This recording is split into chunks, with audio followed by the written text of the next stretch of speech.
Greetings once more. It's time for another edition of Shelf Life Book Reviews Online, where I present to you, the faithful reader, a book that I very highly recommend. And today's book is Fire and Bones by Kathy Reichs. This is published by Simon & Schuster. It retails for $26.99 and the page length is 269 pages. Patricia Cornwell at one time was noted as the top forensic mystery author, and Kathy Reichs has certainly taken over the position as one of the top in the game. For a while, Patricia Cornwell was not really writing her forensic mystery thrillers, while Kathy Reichs kept on releasing hers. And this is another book featuring Temperance Brennan, who is a forensic pathologist. And in every one of her books, it's always something that we learn about the forensic world. And this one is no exception. It revolves around the time that she gets a phone call from a woman by the name of Ivy Doyle. Ivy Doyle and her daughter Katie served in Afghanistan. And now Ivy Doyle is a true crime podcaster. And she's looking into mysteries and the like. And she's in Washington, D.C. Now, she tells Temperance, or Tempe as she goes by in the book, that there was a fire in the Foggy Bottom area of Washington. It's a specific building where the Foggy Bottom gang held their illegal activities. They were heavily into gambling and drugs and booze back in Prohibition time in the 1930s.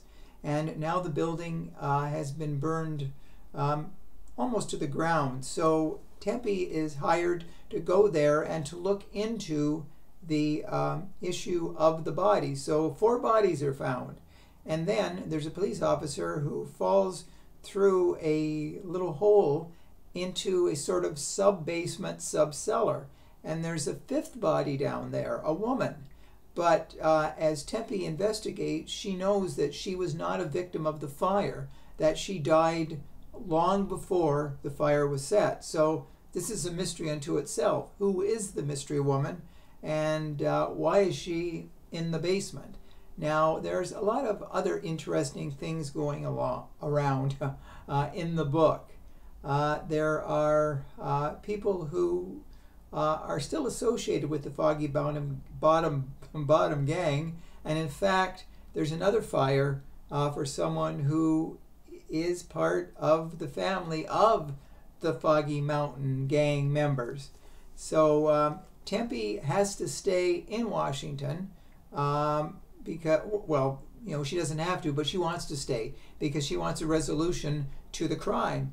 So there are no hotels because it's the Memorial Day weekend. So she stays with Ivy, and she has to tell her boyfriend back in Quebec, who is a detective, that she won't be, there to celebrate with him and go on a trip that they'd planned. He sort of gets into a hissy fit, and he doesn't talk to her for several days, but she's not concerned about that. She's concerned about solving this mystery of the fire, who set it, why it was set, and others who are present day associated with the Foggy Bottom gang, and those who were against the Foggy Mountain gang and wanted revenge all these many years later. So this, like I said, this is typical Kathy Reichs. It's forensic mystery at its finest. And there's a lot of intrigue, there's deception, there's a most interesting ending where we find out the person who's associated with all this is not who we thought it would be. So if you're looking for a great forensic thriller, Fire and Bones and Kathy Reichs certainly go together hand in hand. So if you do purchase the book, please let me know if you do agree with my review. So thank you for watching. Hopefully you found it informative. If you haven't subscribed to my YouTube channel yet, or my Facebook channel, please hit the subscribe button. And until then, I'll be back very soon with another great book. Stay safe, stay sane, stay in touch, and I will see you at the bookstore. Bye for now.